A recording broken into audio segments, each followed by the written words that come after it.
코로나19 확진자가 451명 더 늘었습니다. 사흘 연속 400명대입니다.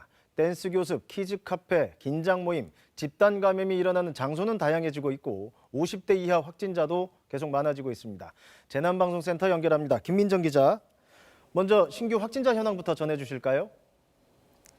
오늘 0시 기준 신규 확진자는 모두 451명입니다. 사망자는 발생하지 않았지만 위중하거나 중증인 환자가 21명 더 늘어서 모두 97명이 됐습니다. 지역별 현황 살펴보겠습니다. 전체 확진자 가운데 국내 발생이 420명인데 어제와 마찬가지로 제주를 제외한 16개 시도에서 모두 확진자가 나왔습니다. 서울이 153명, 경기가 86명, 충북과 부산은 31명입니다.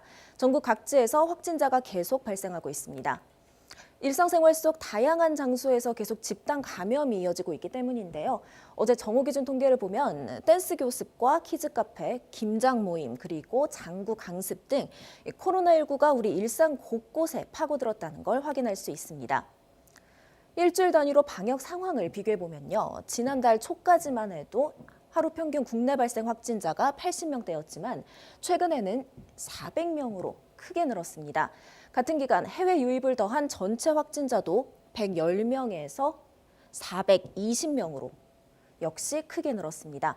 감염 재생산 지수 역시 1.05에서 1.43으로 높아졌는데 환자 1명이 1.43명을 감염시킨다는 뜻입니다.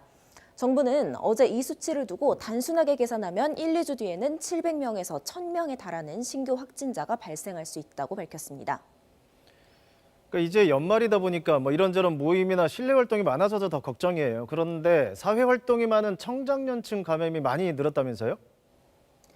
네, 맞습니다. 지난 여름 광복절 집회 등의 영향으로 코로나19 확진자가 늘어났을 때는 주로 고령층을 중심으로 감염이 확산됐는데요. 최근에는 이때와 비교하면 50대 이하의 청장년층 비율이 증가하고 있습니다. 8월과 11월 비교해 보겠습니다. 50대 이하 확진자 비율이 65.7%에서 74.6%로 늘었습니다. 반면 60대 이상 확진자 비율은 8월에는 34.3%였는데 11월에는 25.4%로 감소했습니다. 사회활동이 활발한 청장년층이 보다 경각심을 갖고 모임을 자제해야 하는 상황인데요. 특히나 모레로 예정된 수능 시험일까지는 특별 방역 기간이기도 합니다. 지난달 27일부터 29일까지 사흘 동안 학생 127명 그리고 교직원 25명이 새로 확진됐다고 합니다. 또 오늘 오전에는 서울 대치동학원에서 강사 1명과 중학생 6명이 확진됐다고 강남구가 밝히기도 했는데요. 수험생이 있는 가정에서는 될 수 있으면 집 안에서도 거리 두기를 하는 게 좋고 또 수험생들도 다중이용시설이나 학원 이용은 자제하면서 시험을 준비하는 것이 좋겠습니다.